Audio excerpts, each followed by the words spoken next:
घर के अंदर सब कुछ अच्छा कर लेते हैं, बस डेकोर के आइटम जैसे कि बेड हो गया, लूज फर्नीचर हो गया, डाइनिंग टेबल हो गई, सोफ़ा हो गया, मिरर्स हो गए, डब्ल्यूसी हो गई, जो मार्केट से हम डायरेक्टली प्रोक्योर करते हैं, जिसमें हमारा डिज़ाइनर भी चला जाता है या कोई आप डायरेक्टली प्रोक्योर कर लेते हो, तो आपको जो पसंद आती है वो उठा के लेके आते हैं। तो आज इस वीडियो में मैं आपको वही बताने वाला हूँ कि मार्केट से जब प्रोक्योर करो तो किस चीज़ का ध्यान रखोगे, वो किस साइज और शेप का होना चाहिए। तो नमस्कार दोस्तों, मेरा नाम है पंकज और आप देख रहे हैं एंटी होम एक्सपर्ट।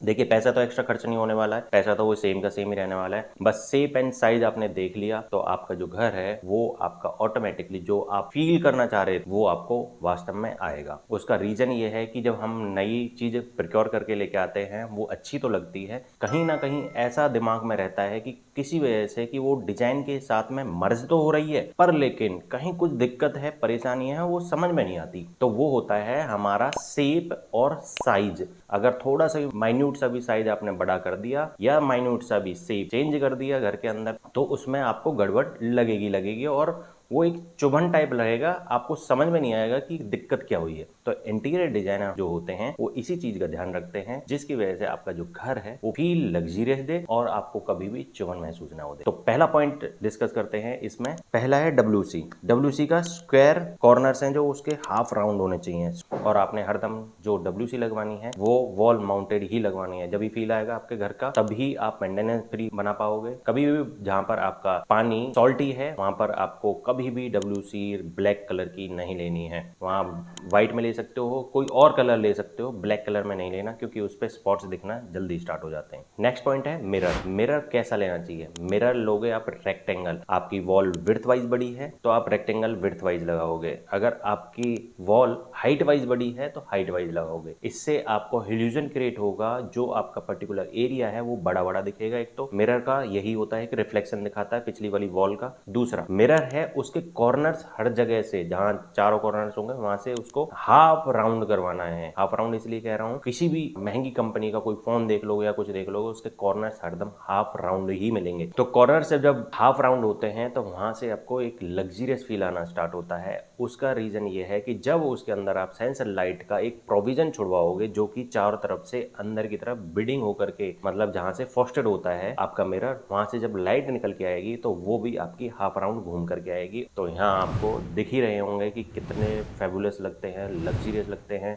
नेक्स्ट बात करते हैं चिमनी। चिमनी किस तरीके की लेनी चाहिए? भाई चिमनी के बहुत साइज शेप आते हैं मार्केट में, हम कंफ्यूज रहते हैं और उठा के लेके आते हैं जो मर्जी। आपको कुछ नहीं लेना है, 45 डिग्री वाली ही लेनी है। उसके बहुत बेनिफिट है, जैसे कि जब चिमनी चलती है तो उसका फ्लैप खुलता है, जब चिमनी बंद हो जाती है तो फ्लैप बंद हो जाता है और उसके बाद जो ब्लैक का ग्लास का जो फील आता है बंद चिमनी के, तो वाव फैक्टर देता है। बंद चिमनी में भी आपका वाव फैक्टर आ गया। जब उसके अंदर जब आप संक कर लेते हो और काफी टाइम के लिए चलते हो तो जब उसका ऑटो क्लीन करते हो तो उसकी एक ट्रे लगी होती है, क्योंकि जब चिमनी फ्लैट होगी तो ऑब्वियस सी बात है वो उस तरीके से क्लीन नहीं होगी जिस तरीके से क्लीन होना चाहिए था। अगर 45 डिग्री की है तो ऑब्वियस सी बात है उसके अंदर का जो ऑटो क्लीनर है वो ज्यादा साफ करेगा, ज्यादा ड्यूरेबल रहेगी, मेंटेनेंस फ्री, ज्यादा लंबे समय तक चलेगा। और इन चीजों को आपको बहुत प्रैक्टिकली तरीके से सोचना है।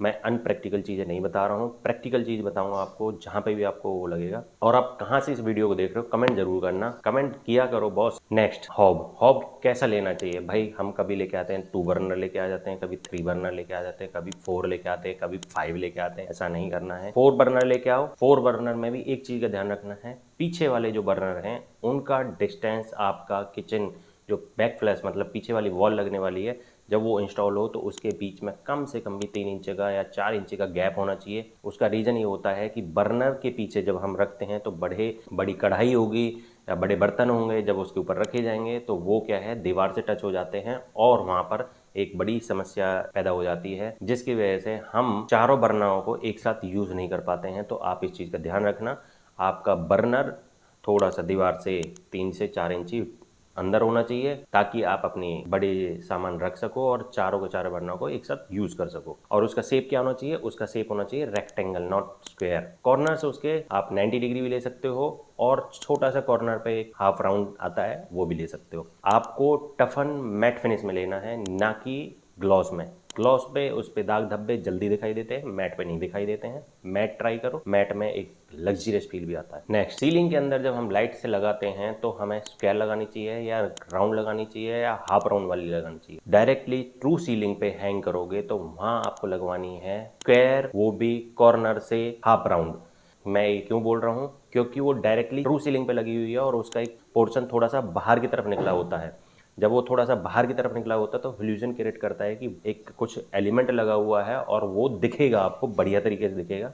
इसी तरीके से अगर मैं बात करूं कंसील लाइट्स की हैं, जो कि फॉल सीलिंग जब आप बनाते हो उसके अंदर लगती हैं, तो वहाँ हरदम आपको राउंड शेप की लेनी है। उसका रीज़न ये है कि जब हम सीलिंग के अंदर कंसील हो जाता है तो उसका जो साइड वाला है वो ज़्यादा विजिबल नहीं होता है, और जितना विजिबल होता है उससे एक लाइन बनती है। अगर आपने स्क्वायर वाले लगा दिए तो जिस भी एंगल पे आप जाके खड़े होगे वहां से आप देख लेना कोई ना कोई एक लाइट आपको हरदम टेढ़ी लगी हुई दिखेगी। इसी वजह से आपको हरदम राउंड शेप की लेनी है। और अगर मैं बात करूं बाथरूम्स के अंदर, तो बाथरूम्स के अंदर राउंड वाली ही लगानी है, वो वाली लगानी है जिसके अंदर का कुछ भी पोर्शन दिखाई नहीं देता है, बिल्कुल कंसील हो जाती है और उसके जो चारों तरफ के जो फ्लैप्स हैं वो सीलिंग के अंदर ऐसे मर्ज हो जाते हैं और वो ऐसा फील देते हैं कि वहाँ पर एक छोटा सा स्पॉट गड्ढा है, ना कि लाइट। जब लाइट जलेगी तो वहाँ से सिर्फ लाइट निकलेगी, और जब वैसे है तो वो एकदम एक स्पॉट टाइप दिखाई देगी। तो इससे क्या है, एक रिच वाइब आती है वहाँ से। तो आपको इस चीज़ का जरूर ध्यान रखना है। नेक्स्ट बात करते हैं गीजर। गीजर हरदम आपको लगाने हैं रेक्टेंगल शेप के, कॉर्नर्स जिसके हों वो भी हाफ राउंड वाले। उसकी डेप्थ एक तो कम होती है, बल्कि नहीं लगते हैं अगर आप जब विजिबल लगा रहे हो तो। और अगर आपका जहाँ कहीं बाथरूम के अंदर लगाने वाले तो वहाँ आप कम डेप्थ वाले स्क्वायर वाले लो, मस्त लगते हैं, बढ़िया फील देते हैं। नेक्स्ट है डाइनिंग टेबल। डाइनिंग टेबल आपको हरदम लेनी है रेक्टेंगल, क्योंकि उसको हमें पता है आमने सामने एक बंदा बैठेगा, इधर की तरफ दोनों तरफ बैठेंगे। बस एक चीज़ का ध्यान रखना है, उसके कॉर्नर्स हैं वो हाफ राउंड करवाने हैं। फिनिश क्या लेनी है, फिनिश हरदम आपका जो टॉप है वो मार्बल टॉप होना चाहिए। इससे इजी टू क्लीन है, के ऊपर पानी पड़ जाएगा कोई दिक्कत नहीं। आप लेमिनेट वाले ले लेते हो या ग्लास वाले ले लेते हो, उस पर फिंगरप्रिंट भी ज़्यादा दिखते हैं, तो इसलिए मार्बल लुक में लेना है। इनले करा लोगे तो बहुत अच्छा है मार्बल के अंदर, नहीं तो पैटर्न्स अच्छे निकलवा लेना उसके मार्बल के।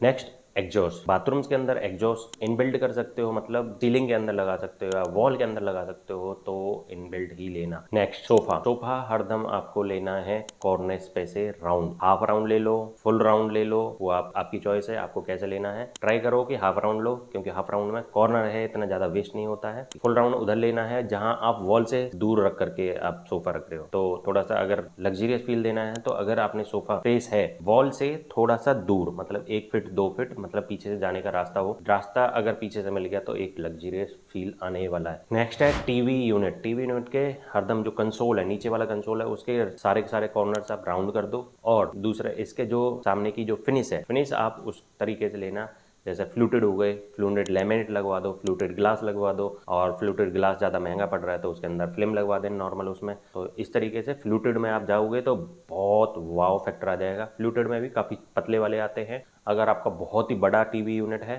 तो ही आपको बड़े लेने हैं। नेक्स्ट है सेंटर टेबल। सेंटर टेबल हरदम 2 स्टेप में होनी चाहिए, एक स्टेप वो बड़ी वाली, एक स्टेप छोटी वाली, मतलब ज्यादा हाइट का डिफरेंस नहीं होता है, पर लेकिन 2 स्टेप में लोगे तो अच्छा लगेगा अगर आपने सोफा राउंड या फिर हाफ राउंड वाला लिया है तो। इसमें बहुत अच्छा वाइब आता है। शेप क्या लेना है, हरदम आपको लेना है वो रेक्टेंगल लेना है, पर लेकिन ऐसा रेक्टेंगल नहीं है, थोड़ा सा राउंड करके इधर वाली को और इधर वाली को दोनों को राउंड, और जहाँ से मैच कर रही हैं वहाँ से आप हाफ राउंड भी करा सकते हो, फुल स्क्वायर में भी ले सकते हो, 90 डिग्री भी बना सकते हो, भी आपकी कॉल है। नेक्स्ट है बेड। बेड किस तरीके के लेने चाहिए भाई, बेड आप चाहे जिस मर्जी के बनाओ, पर लेकिन उसके ऊपर कुशनिंग लगवाओ, कॉर्नर से उसके राउंड करवाओ, कोजी फील दो। और अगर आपका बेडरूम बड़ा है तो आप थोड़ा सा आगे एक बेंच रखवा सकते हो, जिससे एक वाव फैक्टर आता है। Thank you. ये वीडियो आपको कैसी लगी और कहाँ से देख रहे हो कमेंट जरूर करना।